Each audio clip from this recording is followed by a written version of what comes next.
The greatest general in Persian history woke up one morning, looked out across the open steppe, and felt something no sword had ever made him feel. Pure culture. Not because the enemy was approaching, but because the enemy had completely vanished. No bodies, no tracks, no fire, just silence. 300,000 soldiers behind him, and nothing to fight. That is the moment Darius the Great, ruler of the most powerful empire on earth, realized he had walked into a trap he could never escape, because the trap had no walls.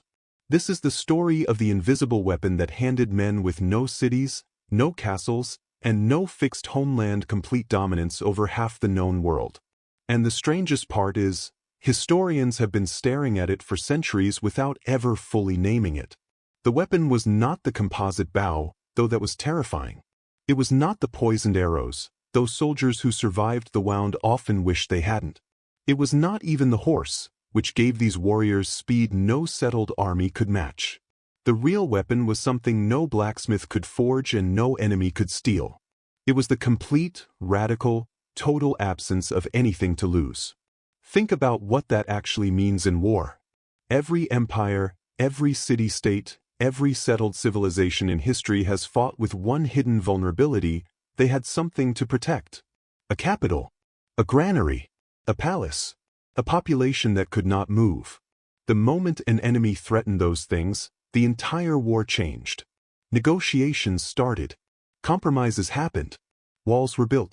Armies retreated to defend what they loved. Every single military strategy in the ancient world was built around this one assumption: that your enemy, like you, had somewhere they needed to be. The nomads had nothing, and that nothing was an unstoppable force. When Darius marched into Scythian territory in 512 BC, he expected a battle. He had more than 300,000 men. He had supply lines, cavalry, the full military apparatus of the greatest empire of his age. He was prepared for war. What he was not prepared for was a people who simply refused to engage. The Scythians retreated slowly ahead of him, day after day, week after week, poisoning every well they passed, burning every field behind them, leaving nothing but empty land and dying Persian soldiers. Darius, humiliated and furious, finally sent them a message demanding they either stand and fight or submit and surrender. The Scythian king's reply became one of the most chilling lines in military history. "We have no cities to lose. We have no crops you can burn. When you touch the graves of our ancestors, only then will you understand what we are." Darius turned back. He nearly lost his entire army without a single major battle. He was defeated by emptiness.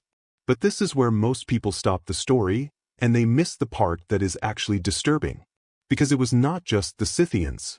The same weapon appeared again and again across centuries and continents, wielded by different peoples who had discovered the same terrible truth.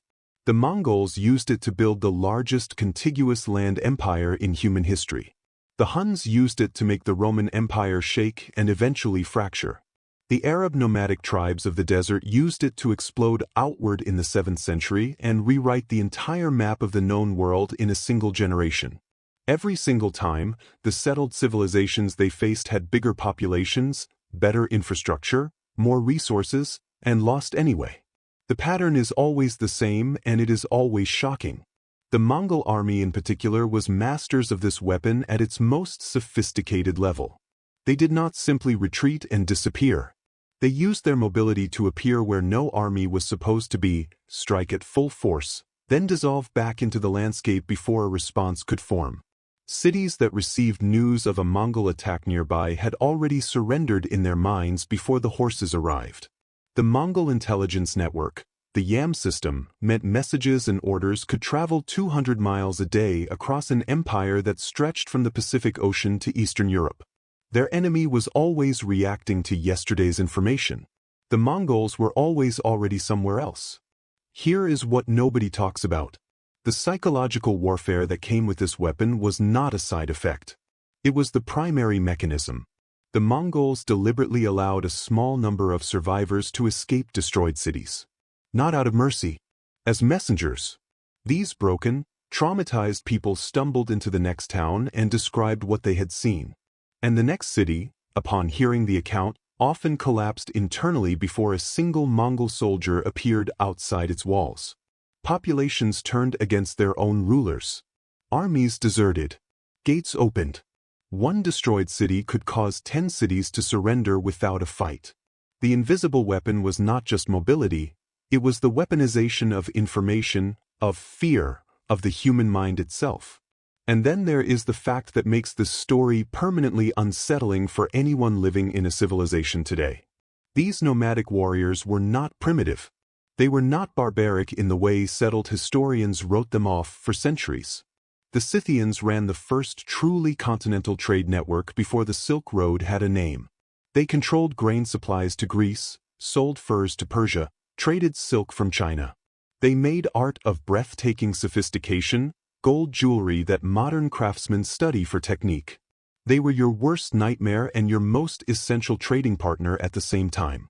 The Mongols created the conditions for a century of global trade and cross-cultural exchange that historians call the Pax Mongolica. These were not people who lacked civilization. They had rejected the version of it that made you weak. The final shock is personal.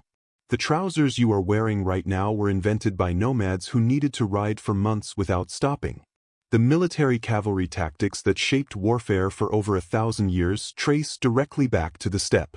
Medieval knights, the image most people have of medieval power and dominance, were wearing armor whose fundamental design was borrowed from nomadic warriors centuries earlier. Every time you watch a war film with horsemen in armor, you are watching the shadow of people who had no home and conquered the world because of it. They did not vanish from history. They dissolved into it. Their DNA runs through the populations of Ukraine, Russia, Central Asia, China, Iran.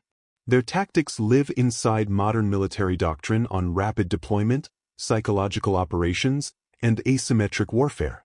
The invisible weapon never disappeared. It just changed hands. The question worth sitting with is this: if the most powerful empires in human history kept losing to people who had nothing to defend, what does that tell us about what strength actually is?